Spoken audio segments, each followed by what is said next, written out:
Right, okay, so flat tyre is what we're going for here. Got a puncture and need to replace the inner tube. So remove charge port cover, and then these are clipped in along here, so you need to get your hands under it, pull them off, simple as that. You're left with Allen key fittings here and here, and you've got the same this side. These are almost like bumpers, really. You can get replacements, which we will do replacements eventually. There you go, so you've got Allen key fitting here and here as well. Just about make them out. There, there, there and there. You've got screws here, Phillips heads, Allen keys there and there. Okay.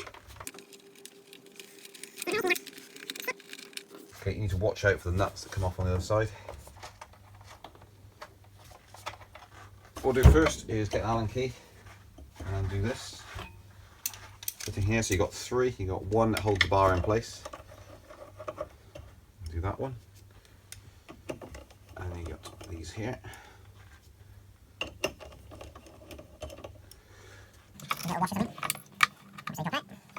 Keep hold of that, and you'll see that it's got a flat edge on one side of it. Basically, and that goes through there. The grub screw holds that flat in place, so make sure you insert it the right way around when you reassemble.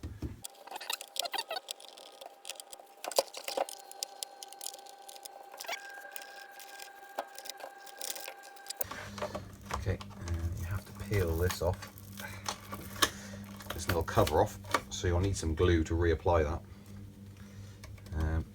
Peel that off to get to these Allen keys.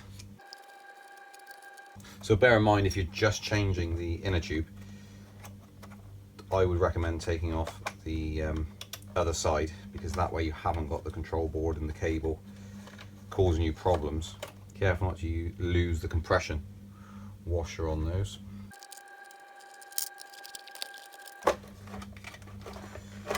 Okay, as you can see, the motor cable runs up, if I can get you to show you, runs up into here.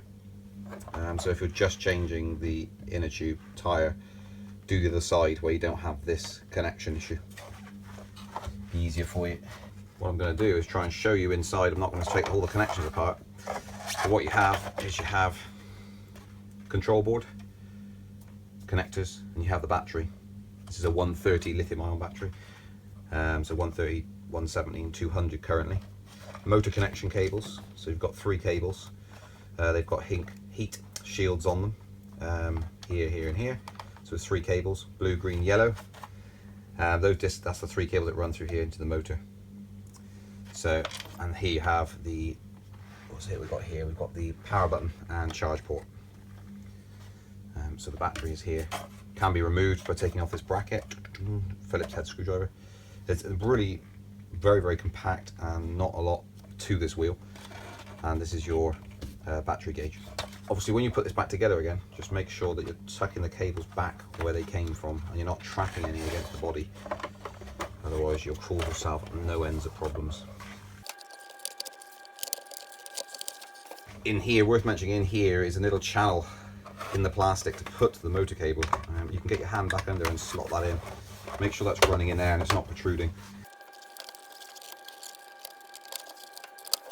What I just did then was the lighting board for the battery readout is on this side. It was when I removed it anyway. You may want to push that into the other side. Just makes it easier for refitting. But that now is all back in place, and just retighten these back up to the same torque as you undid them.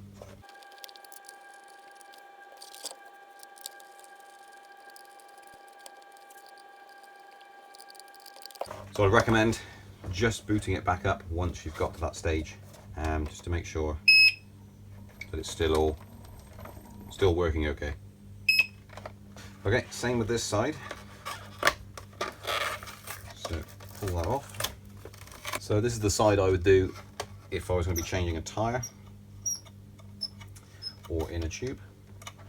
And just for your reference, the power port is on the right hand side, but you can look up underneath and see where the motor cable is and then do the opposite side. And That's the easiest way to tell. Just do the opposite side to where the motor cable runs, if you're just doing it in a tube.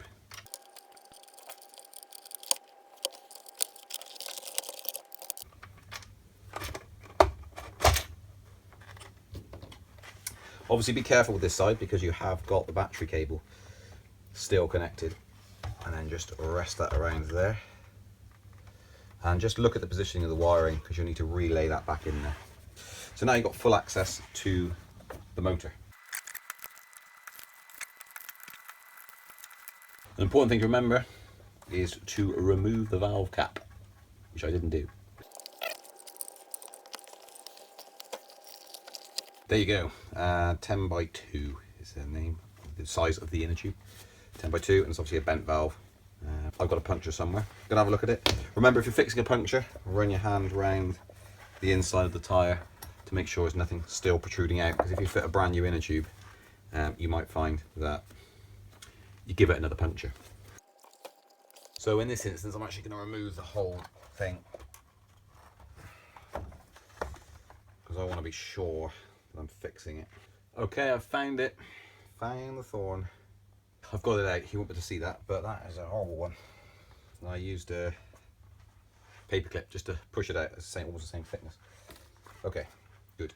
If you get in here, it's worthwhile just cleaning this in as well. Sometimes you can get dirt in there. If you've been running it with a low tyre pressure or something, you can get dirt in there, which is not great.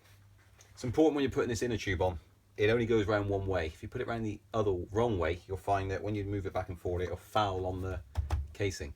So before you put anything back together, before we all bolt back together again, do a little spin and make sure you put it on the right way. Otherwise, you have to redo this all again.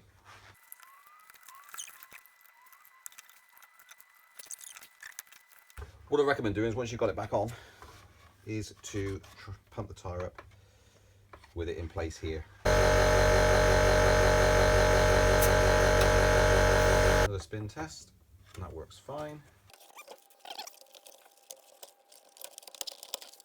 So you should find without any force, these realign and everything goes back together, and it's pretty flush without much of a gap.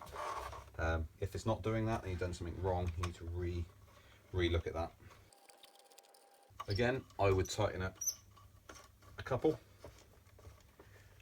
and then recheck to make sure that you've actually put it together properly. Which that is fine.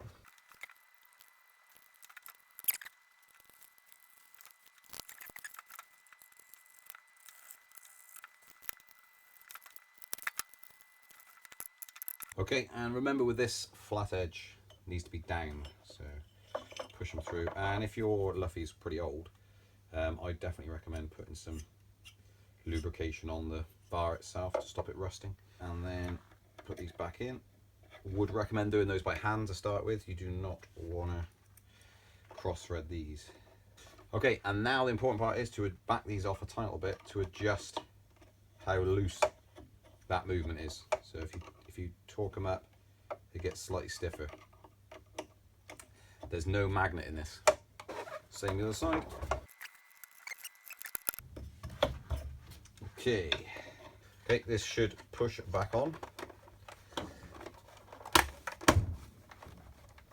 Like so. Set that back in. Same for this side.